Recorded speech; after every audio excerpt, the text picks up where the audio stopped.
நம்ம ஸ்டார் ஸ்க்ரூவில் வந்து பார்த்தீங்கன்னா லூஃபி, சாப்பர், ராபின், அப்புறம் ப்ரூக் இவங்க எல்லாருக்குமே டெவில் ஃப்ரூட்ஸ் இருக்கும். பட் மெஜாரிட்டி ஆஃப் த க்ரூவுக்கு டெவில் ஃப்ரூட் பவரே இருக்காதுங்க. ஆனால் இதே ஆப்போசிட்டாக நம்ம பிளாக்பெரியோட க்ரூவில் பார்த்தோம்னா எல்லாருக்கிட்டுமே ஓரளவுக்கு பவர்ஃபுல்லான டெவில் ஃப்ரூட் எபிலிட்டி இருக்கும்.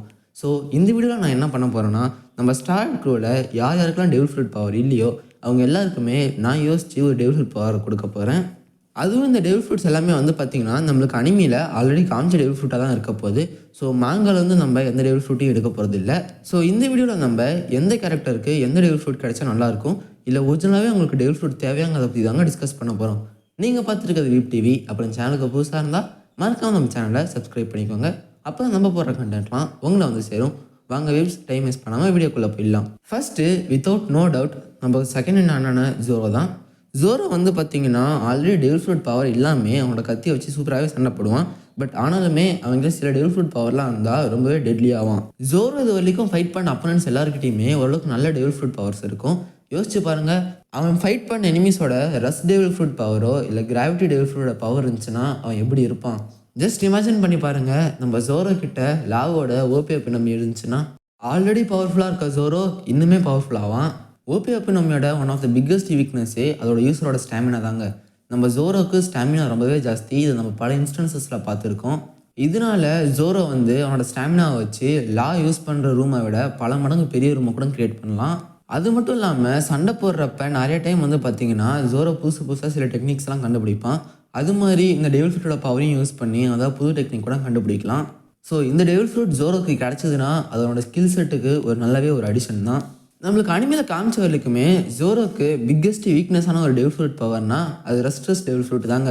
ஸோ இந்த வீக்னஸே அவனோட ஸ்ட்ரென்த்தாக இருந்தால் எப்படி இருக்கும்? அவங்க கூட சண்டை போட வர எனிமீஸாக இருக்கட்டும் இல்லை மற்ற அட்மிரல்ஸாக இருக்கட்டும், அவங்களோட வெப்பன்ஸ் அப்புறம் கத்தி எல்லாத்தையுமே ரெஸ்ட்டாக மாற்றிட்டா அவங்க லிட்டரலாக வெப்பன்லெஸ் தான் இருப்பாங்க. இது மூலயமா ஜோரோக்கு ஒரு நல்ல அப்பர் ஹேண்ட் கிடைக்கும். பட் இந்த டெவில் ஃப்ரூட் கிடைச்சாலுமே ஜோரோ இதை நம்ம இன்டென்ட் பண்ண பர்பஸ்க்கு யூஸ் பண்ணலான்னு கேட்டிங்கன்னா எனக்கு தெரிஞ்ச வரைக்கும் யூஸ் பண்ண மாட்டான். ஏன்னா மற்றவங்களோட வெப்பன்ஸை டிஸ்ட்ராய் பண்ணி அவங்க கூட சண்டை போகிறது ஜோரோட பிரின்சிபல்ஸில் இல்லை. நம்மளுக்கு அனிமியில் இன்னொரு ஸ்வாட்ஸ்மேன் வந்து பார்த்திங்கன்னா ஒரு சூப்பரான டெவில் ஃப்ரூட் பவர் வச்சுக்கிட்டு ரொம்ப சூப்பராகவே சண்டை போட்டிருப்பான். அது வேறு யாரும் இல்லை, ஷிரியு தான். ஸோ அவங்ககிட்ட இருக்க இன்விசிபிலிட்டி டெவில் ஃப்ரூட் பவர் ரொம்பவே ஓபியாக இருக்கும். அந்த டெவில் ஃப்ரூட் பவர் நம்ம ஜோரோ கிட்ட இருந்துச்சுன்னா நம்மளால் மட்டும் தான் இப்படி யோசிச்சு பார்க்க முடியும். ஏன்னா ஜோரோ கிட்ட இந்த டெவில் ஃப்ரூட் பவர் கிடைச்சாலுமே எனக்கு தெரிஞ்ச வரைக்கும் ஜோரோட பர்சனாலிட்டிக்கு அவன் அதை யூஸ் பண்ண மாட்டாங்க. நம்ம பார்த்த அனிமையாக இருக்கட்டும் இல்லை படித்த மாங்காவாக இருக்கட்டும்ங்க, எல்லாத்துலேயுமே ஜோரோ வந்து அவன் எனிமீஸ் கூட ஸ்ட்ரெயிட்டாக நின்று அவன் ஃபேஸ் கூட ஃபேஸ் தான் சண்டை போடுவான். இப்படி ஒரு டெவில் ஃப்ரூட் பவரை யூஸ் பண்ணி தான் எனிமீஸை டிஃபீட் பண்ணுறதை ஜோரோ வந்து சுத்தமாக கன்சிடர் பண்ண மாட்டான். அதனால இந்த டெவில் ஃப்ரூட் பவரையுமே அவன் யூஸ் பண்ண மாட்டான். ஜோரோ கிட்ட ஒருவேளை டன் டெவில் ஃப்ரூட்டோ இல்லை ரிப்பிள் டெவில் ஃப்ரூட்டோ இருந்துச்சுன்னா அதை ஓரளவுக்கு 50% வரைக்கும் அவனால் நல்லாவே யூஸ் பண்ண முடியும். பட் இதையும் தாண்டி அவனுக்கு நல்ல டெவில் ஃப்ரூட் பவர்னா அது ப்ரெஸ் நோமி தாங்க. இது வரைக்குமே நம்மளுக்கு அனிமையில் ஒரு ஸ்வாட் யூஸருக்கு நல்ல டெவில் ஃப்ரூட் பவர் மாதிரி காமிச்சது ப்ரெஸ் நோமி தான். ஸோ இந்த டெவில் ஃப்ரூட் நம்ம அனிமையில் நல்ல ஸ்வாட் யூஸருக்கு கிடச்சதுன்னா ஜோரோவால் அவனோட கத்திலையுமே வந்து பார்த்திங்கன்னா இந்த பவர்ஸை இன்வைட் பண்ண முடியும். யாருக்கு தெரியும், இந்த பவர் இருந்துச்சுன்னா ஜோரோவால் 3 கத்திக்கு 3 ஆஸ்ட்ராய்டை கூட கூப்பிட முடியும். சரிங்க, இது வரைக்கும் நம்ம ஜோரோவோட பவர்ஸை பற்றி பார்த்தோம். நெக்ஸ்ட்டு நம்ம ஸ்டார் க்ரூலே ஜோரோக்கு டஃப் கொடுக்குற அளவுக்கு பவர்ஸ் இருக்கிற ஒருத்தரை பற்றி தான் பார்க்க போகிறோம். அது வேறு யாருமே இல்லை, சாஞ்சி தான். சாஞ்சியோட பேர் சொன்னோடனே தெரிஞ்சிருக்கும் அவனுக்கு எந்த டெவில் ஃப்ரூட் பவர் இருந்தால் நல்லாயிருக்கும்னு சொல்லிட்டு. ப்ளஸ் அது மட்டும் இல்லை, இது சாஞ்சியோட ட்ரீம் கூட. இப்போ நான் கொடுத்த பில்டப்புக்கே நான் எதை பற்றி பேச போகிறேன்னு உங்களுக்கு தெரிஞ்சிருக்கும். ஆமாங்க, கிளியர் டெவில் ஃப்ரூட். ஸோ சாஞ்சியோட ஒன் ஆஃப் த பிக்கஸ்ட் ட்ரீம்னா அது இந்த டெவில் ஃப்ரூட்டை அச்சீவ் பண்ணுறது தான். இன்னும் இந்த டெவில் ஃப்ரூட்டை சாப்பிடலன்னா கூட ஜெர்மாவோட சூட் மூலிமா அதை அச்சீவ் பண்ணியிருப்பான். அவன் ட்ரீம் பண்ண மாதிரியே இந்த டெவில் ஃப்ரூட் பவரை அவன் நல்லாவும் யூஸ் பண்ணியிருப்பான். ஆனால் நம்ம சாஞ்சிக்கு ஃபைட்டிங்கில் இந்த டெவில் ஃப்ரூட் யூஸ் ஆகுமான்னு கேட்டிங்கன்னா இல்லைங்க. சாஞ்சியும் நம்ம ஜோரோ மாதிரி ஸ்ட்ரெயிட் ஃபார்வர்டாக சண்டை போடுற ஆள் தான். சாஞ்சிக்கு இந்த பவர் கிடைச்சாலுமே அவன் ஃபைட்டில் யூஸ் பண்ணுறதுக்கான சான்ஸ் வந்து பார்த்திங்கன்னா ரொம்பவே கம்மி தான். இதையும் தாண்டி சாஞ்சியோட ஃபைட்டிங் ஸ்டைலுக்கு ஒரு டெவில் ஃப்ரூட் ரொம்பவே சூப்பராக சூட் ஆகுங்க. அது வேறு எதுவுமே இல்லை, டன் டெவில் ஃப்ரூட் தான்.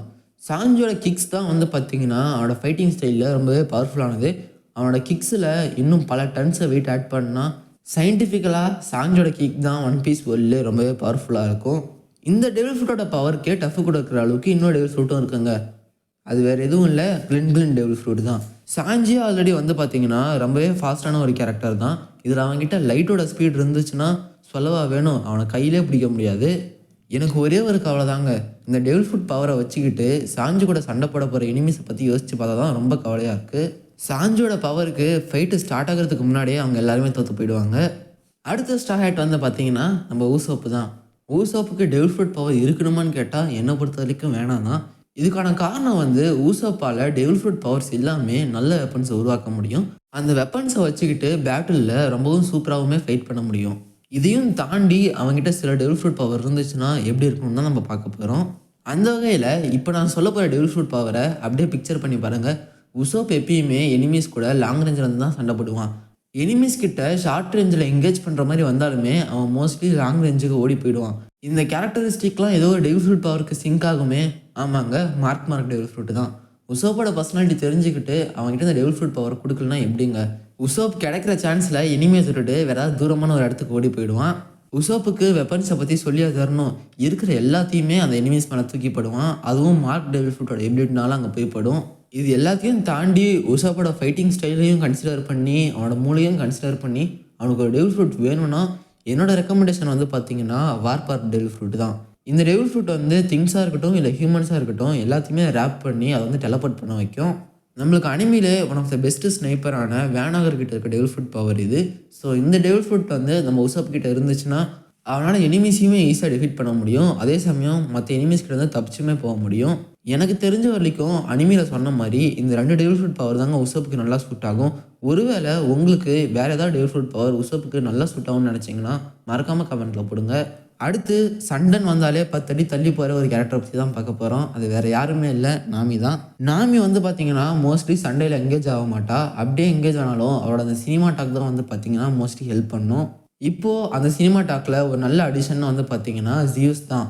இன்கேஸ் நாமி கிட்ட நம்ம பிக்மாமோட சோல் டெவில் ஃப்ரூட் பவர் இருந்துச்சுன்னா ஜியூஸ் மட்டும் இல்லை, சன்னை வச்சு பரமிதஸ் அப்புறம் மற்ற வெதர் கண்டிஷன்ஸை வச்சு மற்ற இதையுமே உருவாக்க முடியும். ப்ளஸ் இந்த என்டிட்டிஸ் எல்லாமே வந்து பார்த்தீங்கன்னா நாமியோட சினிமா டாக்லேயுமே இருக்கும். அவன் நார்மலாக ஹாட்டர் கோல்டர் பலூன்ஸை வச்சு பண்ணுறத இந்த பெரிய பெரிய என்டிட்டிஸ் வச்சுமே பண்ண முடியும். எனக்கு பர்சனலாக நாமிக்கு இந்த டெவில் ஃப்ரூட் வேணும்னா அது ரம்பிள் டெவில் ஃப்ரூட் தாங்க. ஏன்னா மோஸ்ட் ஆஃப் த டைம் வந்து நாமி லைட்னிங்கை வச்சு தான் அட்டாக் பண்ணுவா. ஸோ அந்த லைட்னிங்கோட டெவில் ஃப்ரூட்டே நாமிக்கிட்ட இருந்துச்சுன்னா அது மட்டும் இல்லாமல் இது ஒரு லோகியா டெவில் ஃப்ரூட்டுங்கிறதுனால நாமியால் அவ்வளோ சீக்கிரம் யார்கிட்ட இருந்தும் அடியும் வாங்க முடியாது. அடுத்து நம்ம ஷிப்ரைட்டான ஃப்ராங்கி தாங்க. ஃப்ராங்கிக்கு ஒரே ஒரு டெவில் ஃப்ரூட் தான். அந்த டெவில் ஃப்ரூட்டை தாண்டி வேறு எதுவும் செட் ஆகும்னு எனக்கு தோணலை. அது வேறு எதுவுமே இல்லை, ஆமாம் டெவில் ஃப்ரூட் தான். ஆல்ரெடி ஃப்ராங்கி வந்து பார்த்தீங்கன்னா ஒரு சைபாக். அவன் உடம்புல பல வெப்பன்ஸை இன்க்ளூட் பண்ணியிருப்பான். இது மட்டும் இல்லாமல் இந்த டெவில் ஃப்ரூட் வந்து பார்த்தீங்கன்னா ஃப்ராங்கிக்கு one of the greatest addition தான் சொல்லணும். இந்த டெவில் ஃப்ரூட் மட்டும் இருந்துச்சுன்னா ஃப்ராங்கி இதுக்கப்புறம் வெப்பன்ஸை அவன் உடம்புல இன்க்ளூட் பண்ணவே தேவையில்லை. அவனோட உடம்பையே வந்து பார்த்தீங்கன்னா ஒரு வெப்பனாக மாற்றிப்பான். ஸோ இப்போ நம்ம ஃபைனலாக இருக்க ஸ்டார்ட்டை பார்க்க போகிறோம். அது ஜிம்பே தான்.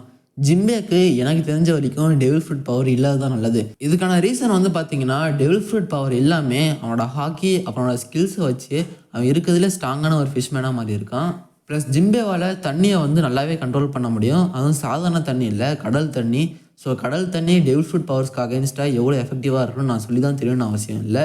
இந்த ரீசன்ஸ்க்காக தான் நான் ஜிம்பேக்கு டெவில் ஃப்ரூட் பவர் இல்லாததே நல்லதுன்னு சொல்லுவேன். இதுக்கு இன்னொரு ரீசனும் இருக்குது. இந்த வீடியோவில் நம்ம பார்த்தது எல்லாமே ட்ரூ ஆகிடுச்சுன்னா நம்ம க்ரூவில் ஆல்ரெடி 9 பேர்கிட்ட டெவில் ஃப்ரூட் பவர் இருக்கும். சப்போஸ் 9 பேருமே தண்ணிக்குள்ளே விழுந்துட்டா யார் அவங்க எல்லாரையும் காப்பாற்றுவா? நம்ம ஜிம்பே தான். ஒருவேளை பரவாயில்ல இதையும் தாண்டி ஜிம்பேக்கு இந்த டெவில் ஃப்ரூட் பவர் இருந்துச்சுன்னா நல்லாயிருக்கும் அப்படின்னு உங்களுக்கு தோணுதா? மறக்காமல் நம்ம கமெண்ட்டில் போடுங்க. ஸோ உங்களை அடுத்த வீடியோவில் பார்க்குற வரைக்கும் நீங்கள் பார்த்து என்ஜாய் பண்ணது வீப் டிவி சைனிங் ஆஃப்.